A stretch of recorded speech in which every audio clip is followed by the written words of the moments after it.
Muy buenos días, familia, jóvenes. Bienvenidos a su programa Aprendo en Casa. Como todos los lunes a las 11 de la mañana, los saluda la profesora Seidy Salazar Flores, la profe Sey, con mucho ánimo, con mucha alegría, en esta última entrega de séptimo año de español del año 2020. Espero que estén preparados y si no, acomódense mientras escuchamos la cortina de inicio de clase.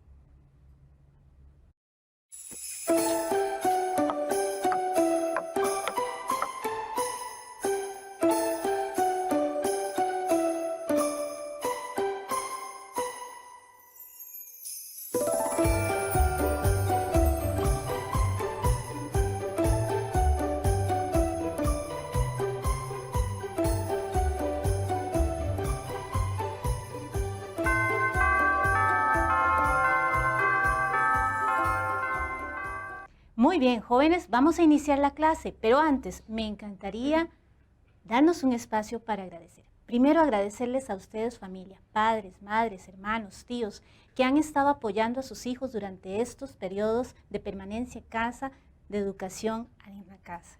Agradecer también a todos los docentes, al Ministerio de Educación en general, por todos los esfuerzos que han hecho para llevar a cabo este curso lectivo, para que ustedes jóvenes sigan con sus procesos de aprendizaje.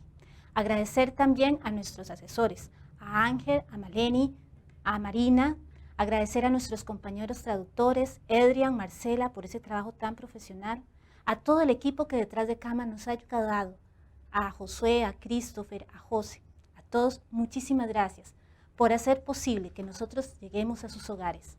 Pero en especial, jóvenes, gracias a ustedes por ese compromiso, por esa entrega a su proceso de aprendizaje. Vamos a iniciar, claro, con el Recordando lo Aprendido. Vamos a observar un video que nos va a refrescar los conocimientos vistos la semana anterior. Así que pedimos al productor, corra video.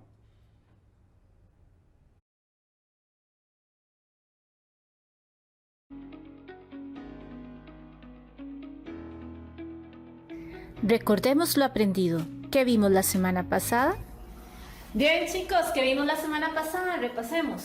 Yo sé, profe, yo sé que vimos la semana pasada. Vimos los textos expositivos y en los textos expositivos practicamos el planificar, textualizar y revisar. ¡Excelente, Katherine! La semana anterior hablamos sobre el texto expositivo, el cual presenta una información explícita sobre un tema puntual de manera objetiva. También hablamos de las etapas de escritura. La planificación primero, luego la textualización y finalmente la revisión. Recordemos que en la planificación organizamos nuestras ideas. En la textualización transcribimos esas ideas en palabras. Y en la revisión corroboramos que nuestra información sea clara y precisa. Y muy bien, y en la planificación buscamos información del tema. ¿Cómo te fue? Muy bien, profe, lo hice todo, lo desarrollé, revisé, busqué toda la información en una página que me encontré en internet que se llama elocioso.com. ¿Cómo? Profe, así se llama. Bueno, Katy, creo que debemos revisar las fuentes confiables. Repasemos ese tema. Recordemos que en el proceso de la planificación vamos a cumplir tres actividades básicas, que son la elección del tema, la documentación y la organización de esa información. En la documentación investigo sobre el tema que quiero tratar. Para eso voy a recurrir a fuentes confiables. Sí, fuentes que ofrezcan material veraz. Por eso es importante revisar la referencia bibliográfica.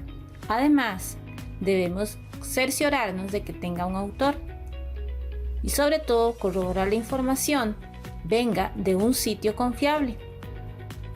Por eso debemos revisar las direcciones de las páginas o sitios consultados, ver hacia el final, como en la imagen, revisar las letras, nos indican de dónde procede. Por ejemplo, .cr nos indica que viene de Costa Rica, .ac académico, .ed educativo, .or organización, www.c.0.com comercial.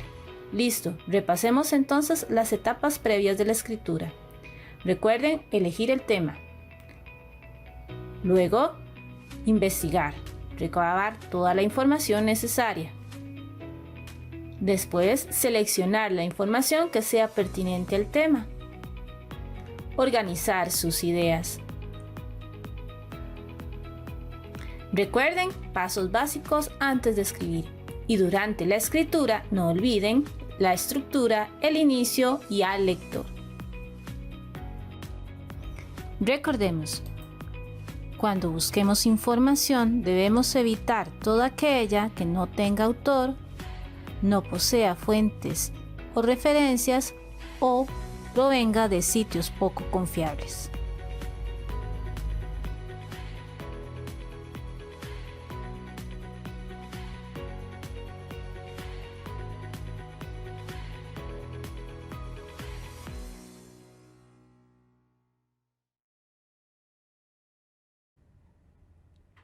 Bien, jóvenes, ya repasamos los conceptos básicos de la semana anterior. Hablamos sobre los textos expositivos, sobre las etapas de escritura y especialmente apelar a las fuentes confiables y revisar muy bien de dónde obtengo el material, porque debemos tomar en cuenta, tenemos en internet infinidad de materiales, sí, recursos. Sin embargo, no todos son de fiar, no todos son fuentes confiables.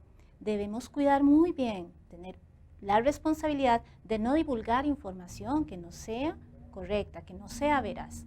Y vean qué interesante, para reforzar este tema de hoy nos acompaña la cápsula de filosofía. Vamos a darle espacio a Juan para que nos explique con detalle la importancia de este tema.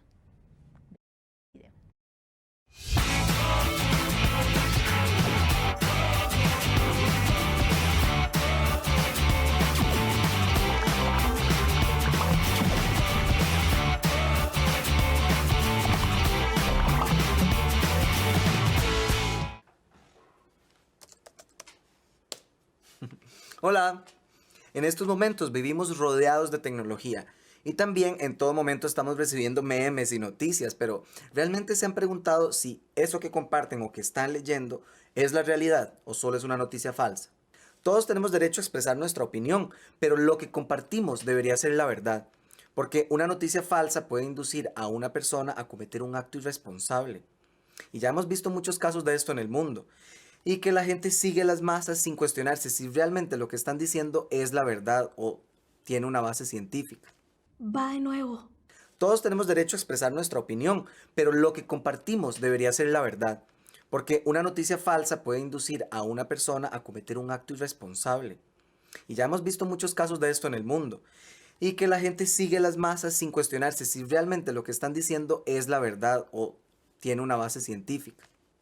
Primero, tenemos que hacer un análisis de las situaciones históricas a partir de textos o de materiales audiovisuales que han implicado un cambio en la forma de pensar en los seres humanos a través del tiempo. Después, podemos generar una opinión. Leer e investigar son básicos para poder compartir realmente una opinión y así ir generando un punto de vista más personal. Bueno, yo espero que estén muy bien. Nos vemos.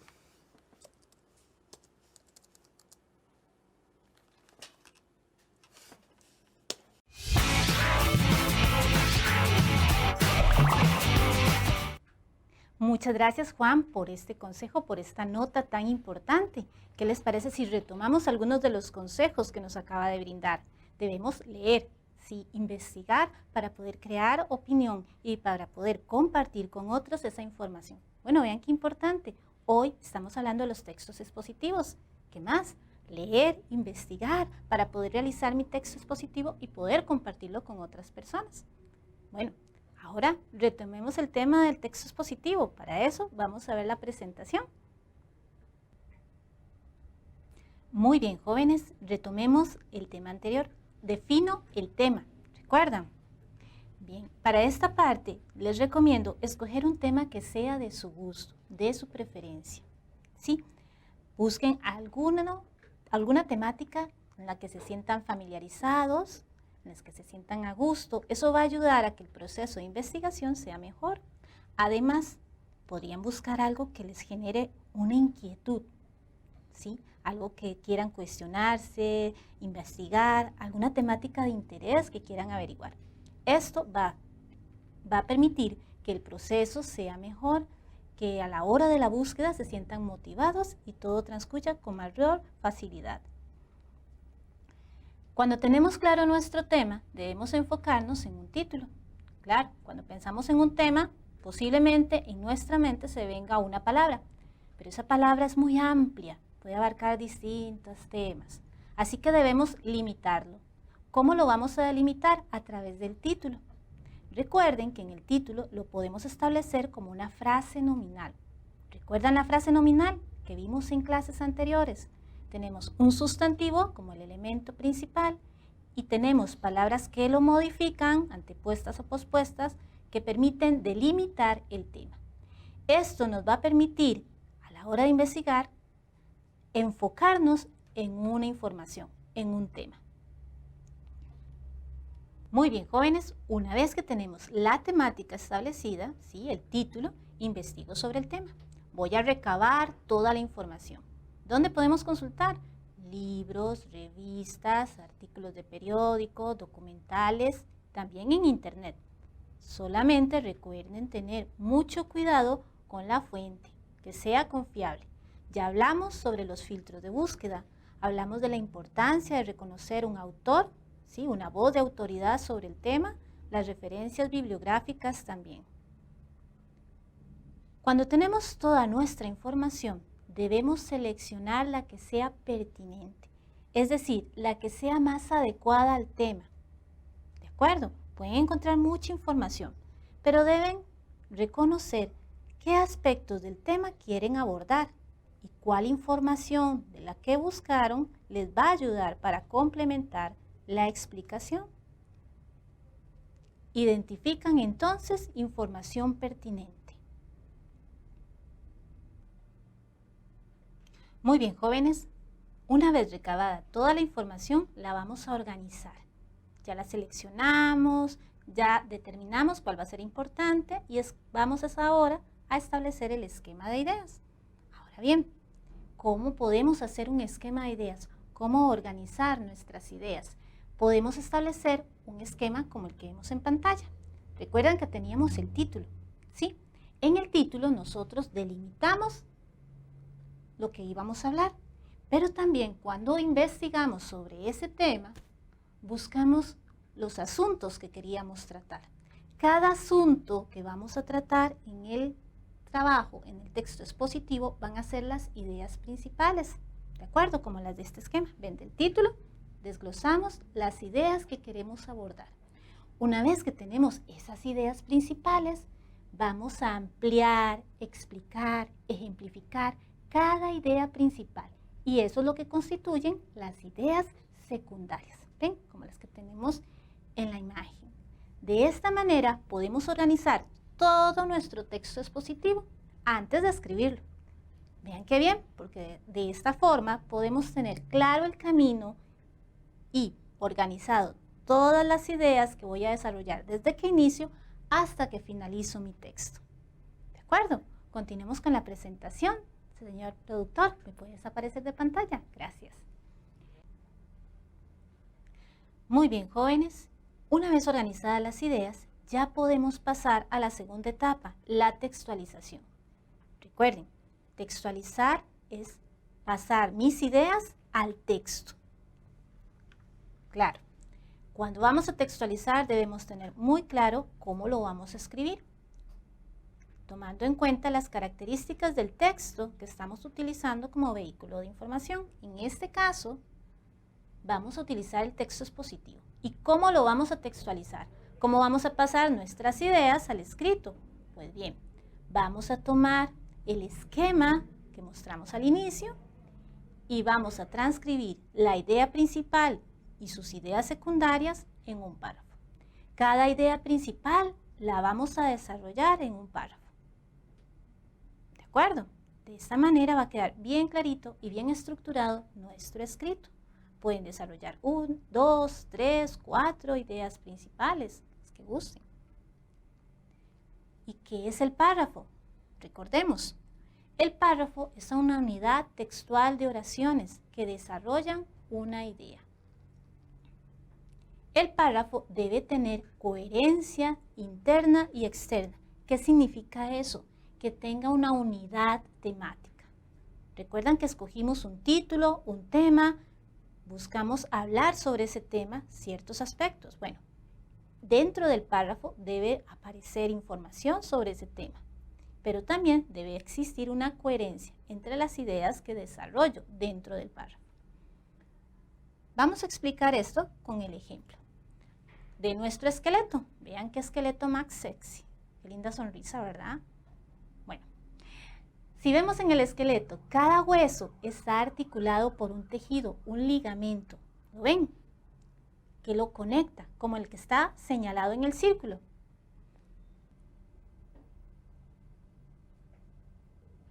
Muy bien, para hablar sobre la coherencia del texto, vamos a utilizar como ejemplo este esqueleto que tenemos aquí. Bueno, tenemos 1, 2, 3 esqueletos, pero veamos este de aquí. En este esqueleto vemos la estructura de cada hueso unido por un tejido, por un ligamento conectivo que permite su articulación y permite que toda esta estructura la veamos de esta manera articulada. Lo mismo ocurre con un texto. Vamos a imaginar que cada hueso es una idea del texto y vamos a conectar cada idea con un conector, con una palabra de enlace, una frase de enlace, de manera que permita articular todo este sistema óseo en el texto. ¿De acuerdo? Sigamos con la presentación.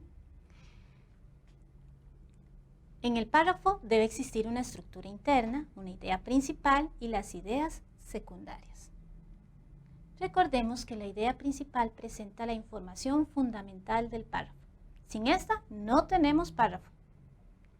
Claro, no se preocupen, si ustedes realizaron la organización de ideas antes de escribir, no deben pensar qué escribir en el párrafo, porque ya saben el tema que desean desarrollar. Cada idea principal puede ampliarse, explicarse, complementarse con ejemplos, con datos de los que ustedes buscaron en la información. Estas son las ideas secundarias. Ahora bien, ¿cómo vamos a enlazar esa frase principal, esa idea principal, con las ideas secundarias? Vamos a establecerlo a través de los conectores, que son palabras que enlazan entre sí las frases de un párrafo.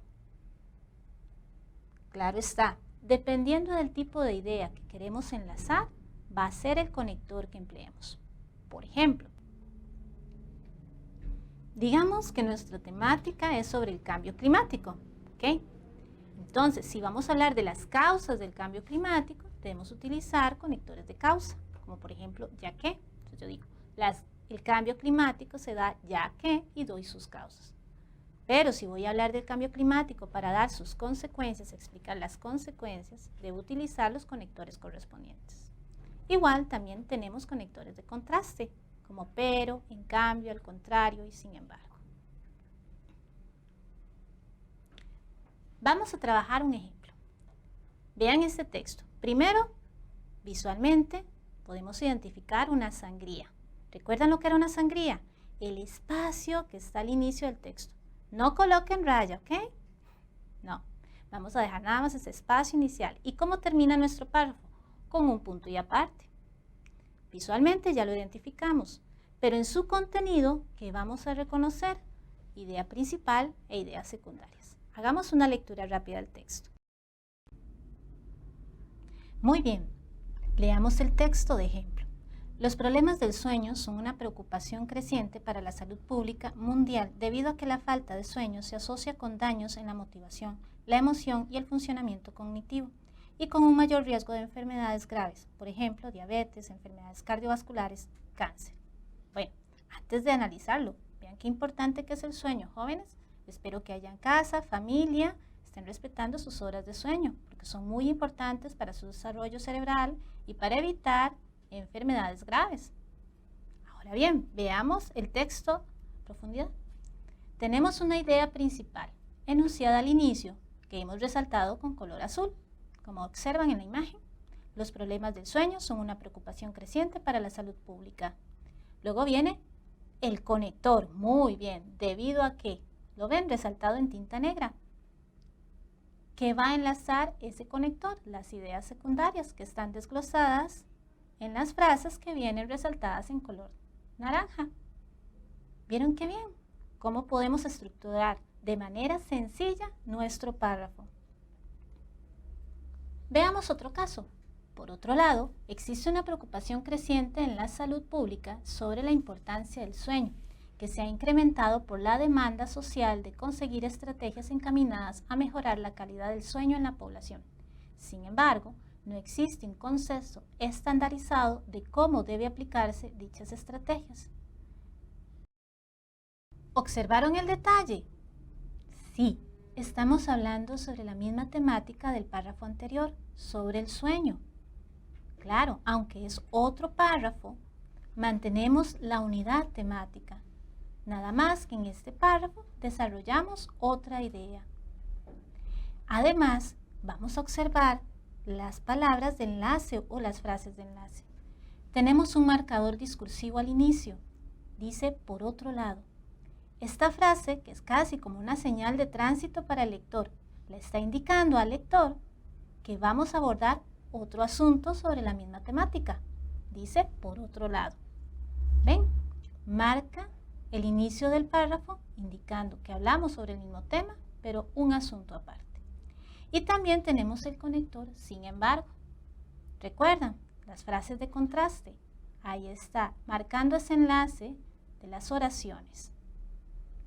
Muy bien, jóvenes, también vimos que tiene su sangría y su punto y aparte. Nunca lo olviden cuando desarrollen su texto escrito. El espacio inicial, el punto y aparte y el uso de la mayúscula. Recordemos que los párrafos los vamos a distribuir.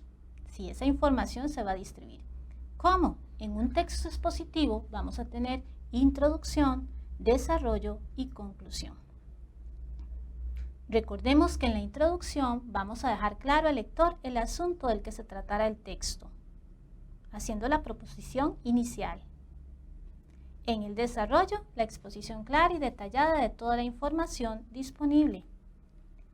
Y finalmente la conclusión, donde se sintetiza el contenido expuesto previamente y se cierra el planteamiento. Listo, muchachos. Ya tienen la información básica para desarrollar sus textos expositivos para el 2021. Espero que haya sido de beneficio para ustedes esta información.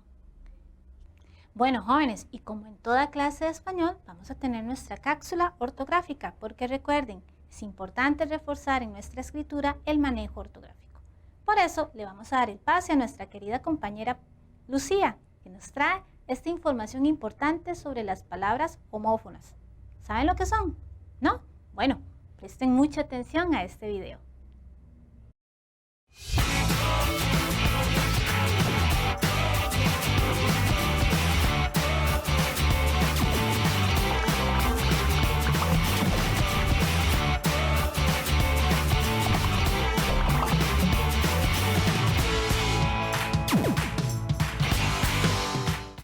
Hola, hoy regresamos al maravilloso mundo del español y les quería explicar dos casos más de palabras homófonas. Solo para recordarles, las palabras homófonas son aquellas que se pronuncian exactamente igual, pero se escriben diferente. Comencemos por ves y ves. Ves es percibir algo material por medio del sentido de la vista. Por ejemplo, siempre ves televisión. Mientras que ves es un momento u ocasión en que sucede o se realiza una cosa que se repite en momentos y circunstancias diferentes. Por ejemplo, ¿te acordás de aquella vez? El otro par de palabras homófonas que les traigo es rehusar y rehusar. Primero, rehusar significa rechazar o negarse a algo. Por ejemplo, ella se rehusó a irse bajo la lluvia. Mientras que rehusar se utiliza con el sentido de volver a usar como sinónimo de reciclar. Se forma con la unión del prefijo re, que denota repetición, y el verbo usar. Aunque no aparece en el diccionario de la Real Academia Española, su uso es admitido. Por ejemplo, ellos deberían rehusar las bolsas plásticas.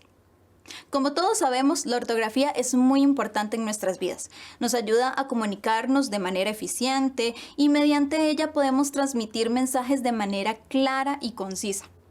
Nos vemos y sigamos explorando.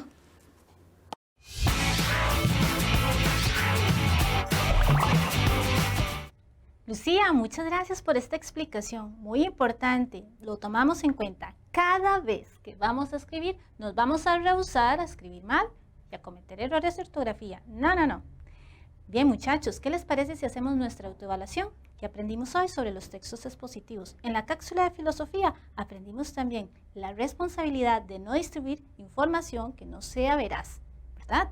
Aprender a cumplir las etapas de escritura y sobre todo a cumplir con la estructura coherente de nuestros textos escritos. Espero que esta información les haya servido de mucho para trabajos futuros. Recuerden cuidarse mucho en estos días en familia, en convivencia. Les deseo una muy feliz Navidad, un año lleno de éxitos en convivencia familiar y en armonía. Quien estuvo con ustedes en esta clase de español y en todas las anteriores de las 11 de la mañana, la docente Seidy Salazar Flores. Nos vemos.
Hola, ¿cómo están ustedes ahí en sus hogares? Espero que muy bien. Les recuerdo, yo soy la profesora de español, Gretel Ruiz Mejía, y este es su programa Aprendo en Casa, el cual es una iniciativa del Ministerio de Educación Pública en conjunto con Repretel, que han unido esfuerzos para que ustedes ahí en la comodidad de sus hogares puedan recibir estas clases tan especiales. Hoy, pues en esta época navideña, con este invitado de lujo, Alfonso Chase, pues ya ahí les estoy soplando cuál es el tema de hoy. Pero antes de iniciar la clase, vamos a prepararnos, ¿les parece? Antes de iniciar nuestra clase, ¿qué necesitamos? Tomar apuntes. Para ello van a utilizar libreta, cuaderno, hojas, un lapicero o lápiz, mucha creatividad y una actitud positiva durante el desarrollo de toda la clase. No se les olvide invitar a los integrantes de su burbuja social, abuelitos, hermanos, papás, hasta las mascotas son bienvenidos. Colóquense en el lugar de la casa donde se sientan más cómodos. Eso sí, cerquita del televisor para evitar distractores. Ahora sí, estamos listos. Ahora sí, ya están preparados, pues vamos a iniciar con nuestro tema de hoy. La segunda parte del análisis del cuento con la música por dentro, que estábamos analizando desde la semana anterior. Pero si no recuerdan mucho o se perdieron el programa, en nuestra sección Recordando lo Aprendido, vamos a hacer un resumen de lo visto la semana anterior. Vamos a verlo y volvemos. Vamos a recordar lo aprendido en la clase anterior. En primer lugar, remembramos la historia del cuento, el cual surge de la oralidad para luego plasmarse de forma escrita. También repasamos las características de este género literario, entre las que se encuentran: es una narración breve, es decir, la historia es corta, de unas pocas páginas. Su estructura es sencilla, donde tiene un inicio que presenta generalidades, un desarrollo en el que se narran los acontecimientos y un cierre en el que se resuelve el conflicto. Presenta pocos personajes. Al ser corto, no puede abarcar muchos. Es ficcional, es decir, no es una historia real. Y muy importante, pertenece a la literatura costarricense. Además, conocimos el argumento de esta historia, con la música por dentro, cuya protagonista es Chabela. Ella nos relata su historia desde que era adolescente. Le gustaba vestir con manganos y divertirse con los muchachos, por lo que era fuertemente criticada en su barrio. También narra cómo el verdulero invitaba a las chiquillas a entrar y les daba un peso si se dejaban tocar. Eso sí, ella siempre le llevó el dinero a su madre para que se ayudara a mantener a sus otras hijas, Gladys, Marlene, Anita y otras dos que ya fallecieron, Adela y Rosarito. Luego se refirió a Ronald, su marido. Lo conoció en un salón de baile.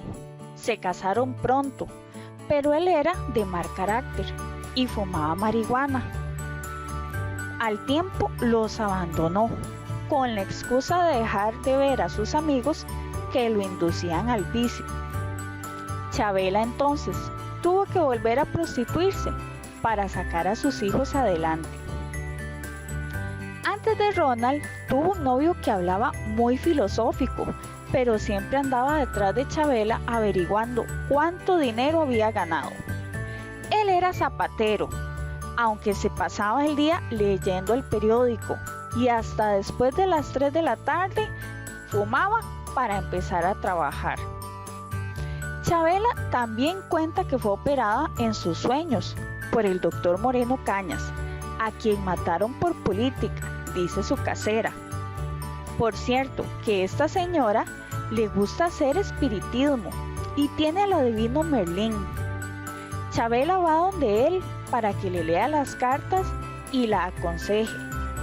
Él siempre le dice que no le haga caso a ningún hombre que le salga, y por eso ella es tan feliz, por ser independiente. Ahora ella vende lotería, ya no quiere ser prostituta, porque sus hijos están creciendo y no quiere que la vayan a ver con un cliente, le daría pena. Chabela quiere para sus hijos una vida mejor, que sean estudiantes, luego trabajen en política o en el gobierno, pero que sean buenas personas. Finalmente, le pide al joven que escuche su historia en el salón de baile de Punta Arenas que la saque a bailar. Así terminamos nuestro repaso. Bueno, espero que ahora sí recuerden todo para iniciar con nuestro análisis literario de hoy. Pues nuestro tema, les recuerdo, el cuento con la música por dentro de Alfonso Chase. Entonces vamos a nuestra presentación. Y vamos a empezar con los disvalores. Pues siempre hay una parte pues un poco negativa. Entonces vamos a iniciar con la parte negativa, viendo la pobreza. Y la pobreza no solo se refiere a la parte monetaria, también a la parte espiritual, porque habían personajes pobres de espíritu que tenían en su mente el no avanzar, el no querer prosperar. Por ejemplo, los novios de Chabela, ¿verdad? Que no tenían esa intención de trabajar, de prosperar. Eso también es una parte de pobreza. Y bueno, pues Chabela también se la vio de muy mala forma económica y por eso pues ella tiene que volver a la prostitución para poder sacar a sus hijos adelante, que lo vemos también como otro mal social. Pues no apoyamos este tipo de profesión porque está penado por ley. Sin embargo, ahí se muestra en este cuento porque es parte de la realidad. También está pues el vicio del tabaquismo y de la marihuana, que las parejas de Chabela también caían en este tipo de vicio, que incluso los hacía no poder trabajar de manera adecuada. Y la violencia. Bueno, cualquier tipo de violencia es reprochable. Y de una vez aprovecho para que si ustedes están sufriendo algún tipo de violencia o conocen a alguna persona, pues tienen que contárselo a alguien de confianza, a un adulto de confianza, o llamar directamente al 911. Pero en esta historia se puede ver violencia física, por ejemplo, cuando Ronald golpea a Chabela con la sombrilla. También Chabela golpea a Ronald. Y también, pues, lo que hacía el verdulero, toqueteando a las chiquillas. Eso también es un tipo de violencia, muy despreciable, por cierto. Pero no todo es malo en esta obra, pues también tenemos valores que podemos aprovechar. Por ejemplo, el trabajo. Chabela al final de la obra dice que vende lotería, entonces ella logra cambiar de trabajo. También se puede ver esa ayuda mutua, la solidaridad entre personajes. ¿Cómo se puede ver esto? Bueno, por ejemplo, cuando ella ayudaba a Merlín, él ayudaba dándole consejos y ya no le cobraba, pero ella en agradecimiento cada vez que tenía un poquito de dinero, pues se lo daba para que él se ayudara. También pues se mencionan obras como la del doctor Moreno Cañas, que dio casa a las primas de Chabela. Entonces ahí se puede ver esa solidaridad y el deseo de superación. Al final de la obra, Chabela insiste en que quiere que sus hijos estudien para que logren salir de ese círculo donde ellos vivían y que pudieran ir incluso a la universidad, pero que fueran buenas personas y terminaran en buenos puestos de trabajo. Entonces es algo positivo. Vamos a continuar con los personajes. Vamos a analizar primero a Chabela y su familia y luego ver otros personajes. Pues primero la protagonista, Chabela. Ella se describe a sí misma como una mujer enamoradiza, pepiadilla en palabras que ella utiliza. Pues tiene hijos, ¿verdad?, por los que decide luchar y salir adelante. Y pues tiene una vida un poco adversa en cuanto a varias situaciones. Luego tenemos a las hermanas de Chabela. Eran 5. Gladys, que fue la única que terminó la secundaria y luego se fue a vivir a Estados Unidos. También tenemos a Marlene y Anita. Y finalmente Adela, que muere casi niña, y Rosarito, que muere de una enfermedad, un poco ya en su adultez o juventud, pues no sabemos mucho. Luego tenemos a la mamá de Chabela. Ella se dedica a lavar tanto lo propio como lo ajeno para ayudarse a mantener a las hermanas de Chabela y a la misma Chabela. Acepta el dinero que Chabela le da sin preguntar de dónde proviene. Pues eso es un poco extraño, ¿verdad? Ella tenía que haberle preguntado de dónde venía ese dinero y aconsejarla. Pero bueno, eso no sucedió. Y también tenemos a Ronald. Ronald es el esposo de Chabela. Es obstinado, tenía mal carácter y también es vicioso, que por eso fue que él se va para evitar el seguir fumando. También es agresor con lo del episodio de la sombrilla. Y al final, pues abandona a su familia, huye. Y finalmente, dentro de la familia tenemos a los hijos de Chabela. No se habla mucho de ellos, solo sabemos que la menor se llama María y que al mayor le gusta leer.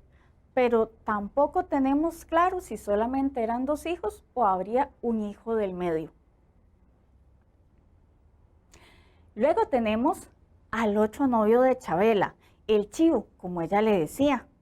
También era vicioso porque no podía empezar a trabajar si no fumaba antes y también iniciaba su labor hasta las 3 de la tarde. pero siempre andaba detrás de Chabela preguntándole cuánto dinero había ganado. Luego tenemos a Merlín, que es el adivino. Ese personaje se preocupa por aconsejar a Chabela. También tenemos al doctor Moreno Cañas, que dentro de la obra vemos que es un personaje caritativo. Da casa a las primas de Chabela. Y al final, pues, lo mataron. Y el joven del salón de baile, no conocemos su nombre, ni ninguna característica física o de qué hacía, más de que era estudiante universitario. Escucha la historia de Chabela en ese salón de baile en Punta Arenas, es decir, que gracias a él, pues pudimos conocer la historia de Chabela. Proseguimos entonces con el lenguaje. Pero en este punto voy a dejar que sea el mismo Alfonso Chase el que nos cuente qué sucede con el lenguaje en este cuento. Vamos a verlo y volvemos a la clase. Me interesó, para demostrar quién es Alfonso Chase, como usted plantea, los personajes que veía todos los días en los buses. En el bus que venía de Atillo a San José, de San José a la U. Empecé a escribir mis cuentos en el 68, cuando regresé de una larga temporada fuera de Costa Rica, viendo sobre todo que me llamó mucho la atención el lenguaje, ¿verdad? Lo que en mi época se llamaba el lenguaje pachuco. Lo único que yo tenía como motivo para escribir sobre Costa Rica, que era, digamos, la avenida central, las discotecas, el Paseo Colón, el Paseo de los Estudiantes, y toda la suburbia, ¿verdad? Como habla, digamos, la prostituta. El lenguaje, pues no es que yo tenía que estar sentado en un burdel para oírlas hablar. En el mismo bus que yo iba para Atillo, a las 11 de la noche, iban las prostitutas con su gallo pinto que compraban para los chiquitos, en Sagrada, Barrio Cuba. Entonces eso me permitió a mí crearme a mí mismo un neologismo, un nuevo diccionario de costarriqueñismos de los años 70, 80, 90. Qué suerte que yo fui al Liceo del Sur. Vivo en Atillo y camino todos los días a mi trabajo en la oficina del café y a la universidad y veo todo lo que veo, ¿verdad? Sobre todo el inicio de las cantinuchas, los antros que se llamaban. Realmente donde encontraba usted carretoneros, chicos de la U, chicos popos disfrazados de chicos casi delincuentes. Entonces eso me dio un mundo que encontramos en ese libro. Bueno, qué interesante todo lo que Alfonso Chase nos dice sobre su obra, cómo los personajes son el lenguaje, ¿verdad? O cómo es tan importante el lenguaje en ellos. Pero volvamos a nuestra presentación. Y nada más para cerrar, entonces estamos claros que el tipo de lenguaje utilizado es el urbano, es decir, el de la ciudad. En palabras de Alfonso, pues un lenguaje pues, bastante relajado, ¿verdad? Pachuco, dijo él. Pero en realidad pues es un tipo de lenguaje coloquial con modismos propios del vocabulario costarricense. No raya en lo soez, pero sí tiene bastante relevancia porque no es lo mismo una Chabela hablando de manera culta, ¿verdad? Que de esa forma tan popular que nos causa hasta gracia. Pero bueno, es parte de su ser, de ese personaje en específico. Y así pues el resto de personajes que tenían ese vocabulario pues bastante popular. Ahora vamos a ver los intertextos, pues acá hay varias personas de la vida real que se convierten en personajes en esta historia. Por ejemplo, el doctor Moreno Cañas, él realmente existió, fue un médico y político costarricense. Pues también, como en la historia del cuento, él fue asesinado, pero por un paciente que no quedó satisfecho por una de las operaciones que le hizo este doctor. También tenemos a Fidel Castro, que es un político y revolucionario cubano. Fue mandatario en Cuba durante 32 años y antes de eso, pues también había estado en el poder, no como presidente, pero sí pues en un puesto importante.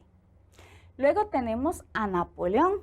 Al igual que Fidel Castro, solo se menciona en la historia. Fue un militar y emperador francés, pero tuvo tanta relevancia que incluso llegó a ser rey de Italia. ¿Se imaginan ustedes? Y luego tenemos al mago Merlín. Tal vez ustedes lo han escuchado bastante, han visto en películas o en la literatura, pero sí, fue un personaje real. Él nació en Britania, aproximadamente en el siglo V, y su función era la de ser un guía espiritual y también fue consejero de reyes. Al igual que en el cuento, el personaje se dedica a aconsejar a Chabela, pues entonces tiene algo de esa esencia de Merlín. Y pues vamos llegando ya a las conclusiones, pues este cuento en realidad ha sido bastante polémico por las temáticas que trata. Se adelanta la época, imagínense que fue escrito hace 50 años. Pues sí, hablando de prostitución, de violencia, la gente se escandalizó. De hecho, el autor nos cuenta cómo él ganó un premio con el libro donde está este cuento con la música por dentro en Guatemala, pero cuando vino a Costa Rica, la gente como que no quiso entrarle precisamente por las temáticas tan fuertes que se veían en varios de estos cuentos. Sin embargo, esta historia pues muestra con mucha naturalidad esos problemas sociales. Sin embargo, pues es también una voz de denuncia de todo lo que estaba mal y cómo debería pues poder arreglarse. Y vemos que 50 años después tenemos varios de esos problemas que aún no se han podido resolver. Bueno, pues llegamos a la parte del desafío.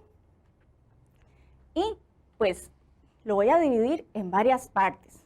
Primero, aplicar este modelo de análisis a otros textos en un futuro, ojalá narrativos. Sin embargo, recuerden que no es una camisa de fuerza y que bien se puede modificar, pero lo más importante de este análisis y de todos los previos que hemos utilizado es que ustedes puedan enfrentarse a cada uno de los textos con una posición crítica, que no simplemente lo lean y ¡ay, qué bonito! O me gustó o no me gustó, sino que realmente hagan un análisis más amplio, que busquen el contexto histórico, cultural, que se empapen un poquito de toda la problemática que está inmersa en la historia, que puedan sacar intertextos y conectarlos con otros, de la música, de la literatura.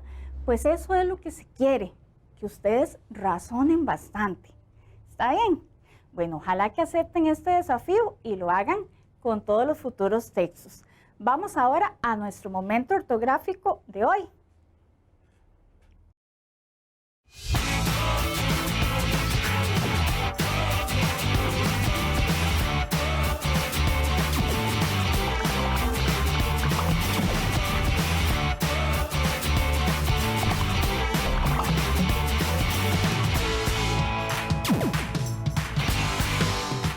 Hola, hoy les traigo una palabra que no siempre se usa bien en nuestro idioma y es habemos. Empecemos por su uso correcto.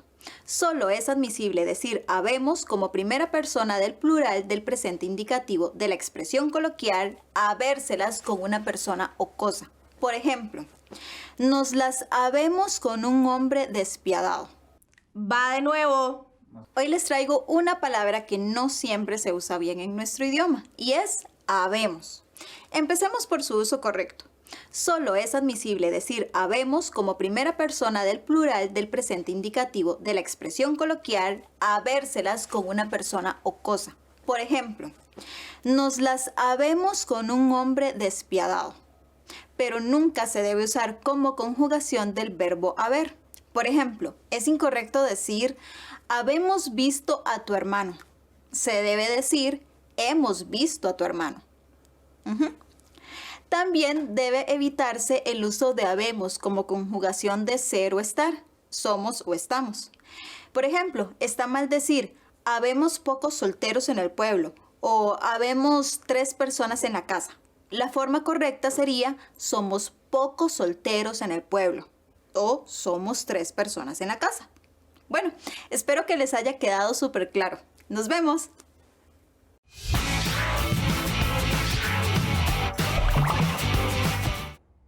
Bueno, muchas gracias a Lucía y este consejo tan importante para seguir mejorando nuestro proceso de escritura. Pero vamos ya a la autoevaluación de la clase de hoy. Detengámonos un momento a ver qué aprendimos. Bueno, vimos el análisis de este cuento. Habíamos visto el contexto histórico, cultural, vimos el lenguaje, los intertextos y cómo eso se les puede aplicar a otros textos en el futuro. Espero que lo vean de mucho provecho. Bueno, pues terminamos con nuestro proceso de autoevaluación y les traigo una sorpresa. Estoy acá con mis compañeros Alan y Sadie, que están conmigo para despedirnos hoy, que es el último programa de español.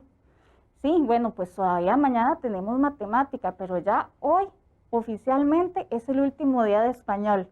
Estamos muy tristes porque ya no nos vamos a seguir viendo, por lo menos este año. No sabemos qué pasará el próximo. Esperamos sí volvernos a ver. Le agradecemos al Ministerio de Educación Pública por esta oportunidad que nos dio, al Grupo Repretel y pues a todos sus colaboradores que nos han abierto ustedes las puertas de su hogar y ellos pues las puertas de su corazón, que nos han enseñado cómo debemos dar las clases por medio de esta modalidad. A doña Marcela, que nos interpreta en ESCO, a Edrian, que también nos ha estado acompañando, a nuestros colaboradores y amigos, Josué, Christopher, a Ángel, que es nuestro asesor nacional, a Marina, que también es nuestra asesora de célula, y bueno, pues a José, que también siempre nos ayuda montones. No tenemos palabras para agradecerles todo lo que nos han enseñado y ustedes que nos han visto semana tras semana y que tanto como ustedes han aprendido, pues nosotros también hemos llevado este proceso de aprendizaje. Bueno, pues nos sentimos muy orgullosos de haber estado en todos estos programas de Aprendo en Casa. Y bueno, nada más me resta despedirme. Recuerden, yo soy la profesora de español, Gretel Ruiz Mejía, y este fue su programa Aprendo en Casa. Una calurosa despedida y espero que pasen unas felices fiestas. Nos vemos, Dios quiera, el próximo año. Hasta luego.